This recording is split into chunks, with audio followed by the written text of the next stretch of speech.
দেওয়া আছে সকল সুযোগ মধ্যে কেমনে ঘরে ঠিক করতে হবে। আর এক শ্রেণী আছে বাইরে ঠাডার মতো শব্দ না দিলে এখন কানের মতো শব্দই যায় না। এই এক পদের আছে মাপের করে এক রকমের আওয়াজ হবে, সব বাহির ভিতর সব এক রকমের আওয়াজ, শুনতে সুন্দর হইবে, যে আলোচনা করবে তারও ভালো লাগবে।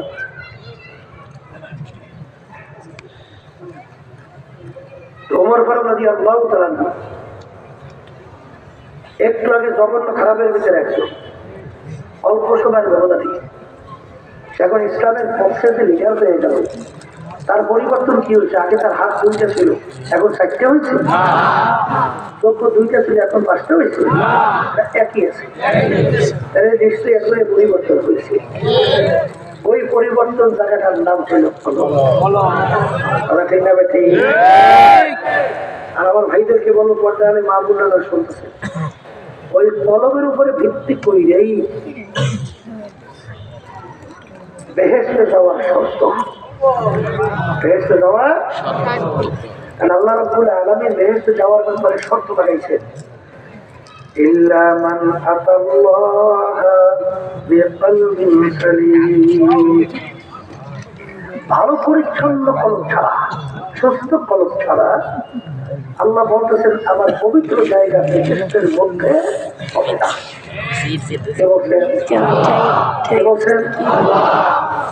কুরআনুল কারীমের ভিতরে এক সূরার মধ্যে আল্লাহ রাব্বুল আলামিন 9টা কসম করার পরে বলে قد أفلح من زكاها وقد خاب من دساها। যারা ওই কলবকে পরিষ্কার পরিচ্ছন্ন করতে পারবে তারাই নাজাত পেয়ে জান্নাত যাবে।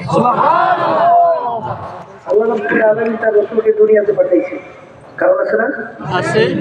কি কারণ? আল্লাহ বলতেছেন ইয়াতলু আলাইহিম আয়াতুহু যাদাতহুম ঈমানা।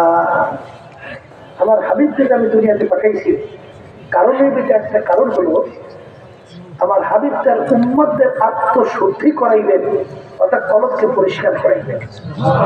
সবাই বলে সুবহানাল্লাহ।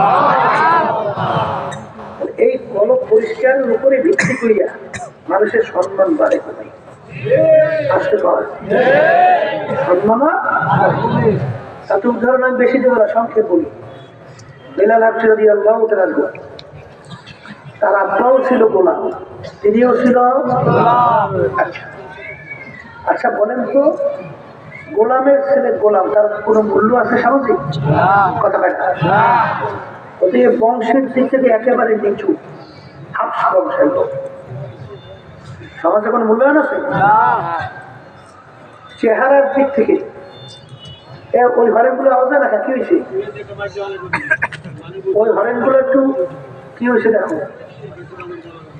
এই চেহারার দিক থেকে একেবারে কালো, কালো মানুষ দেখছেন না? কোনো জপদ আছে? তাহলে চেহারাও কালো, বংশ শুধু না। ওদিকে আমার গোলামের ছেলেও পয়সার দিক থেকে একেবারে নিচ্ছু, কোনো টাকা পয়সার মালিক নাই, গোলাম টাকা পাই। ওদিকে আবার শিক্ষার দিক থেকে ছিল বকালা, কিছু জানতো না, নিজের সাইনও যেতে পারছে না। ওদিকে আবার জবানটা ছিল তুফা। দুনিয়ার কোনো গুণ আছে? হ্যাঁ, কিন্তু আল্লাহ এবং আল্লাহ রাসূলের কাছে তার সম্মান কোনো শেষ আছে?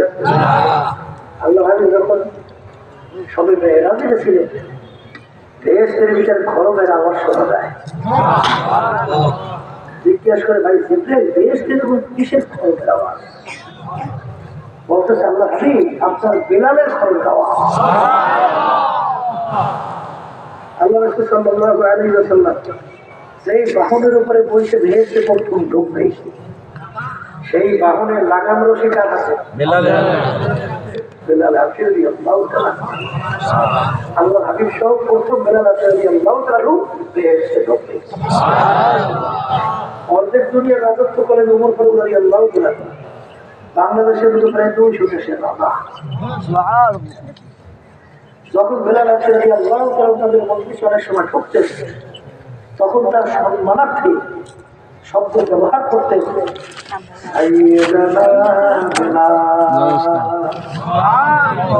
আমাদের সর্দার বেলা লাগছে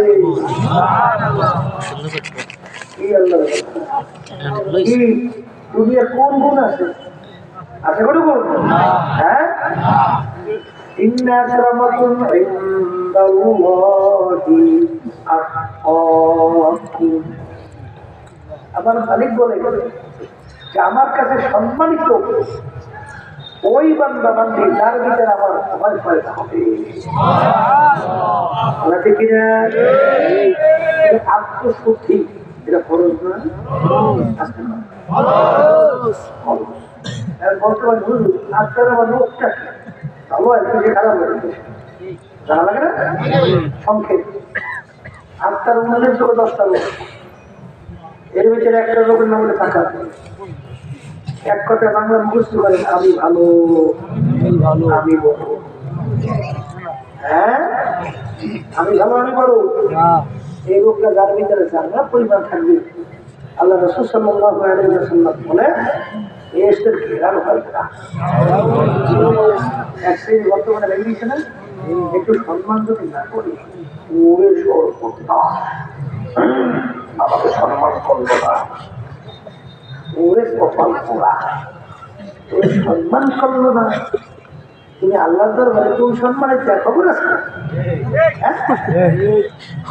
এই জন্য শোনেন বড়বীর আব্দুল কাদের জেলানি রহমাতুল্লাহি আলাইহি রাস্তা দিয়ে যাইতেছে একটা কুকুরের জবান খুলে গেছে কুকুর ডাক দিয়ে বলে বড় বিশ্বে বুঝুন বলুন তো আপনি ভালো না আমি কুকুর ভালো যদি বলে কুকুর তুই ভালো তাই তো আল্লাহ সালাম করতে হয় আল্লাহ বলতে ওলাপাত কালাম না মানে আর যদি বলে কুকুর তুই খারাপ ভালো তাহলে আমার নিয়ে চলে আসো আনা খাইরুম মিনহু খালাকতানি মিন নারিন ওয়া খালাকতাহু মিন তিন কি বলবে কি কর্তব্য বিমূঢ় চিন্তা করতে আল্লাহ রাব্বুল আলামিন পুরুষদের ভিতরে পয়দা করছে ডাকতে বলে কুকুর শোন কিয়ামতের ময়দান আল্লাহ যদি আমাকে মাফ করে দেয় ও কুকুর তোর চেয়ে আমি অনেক ভালো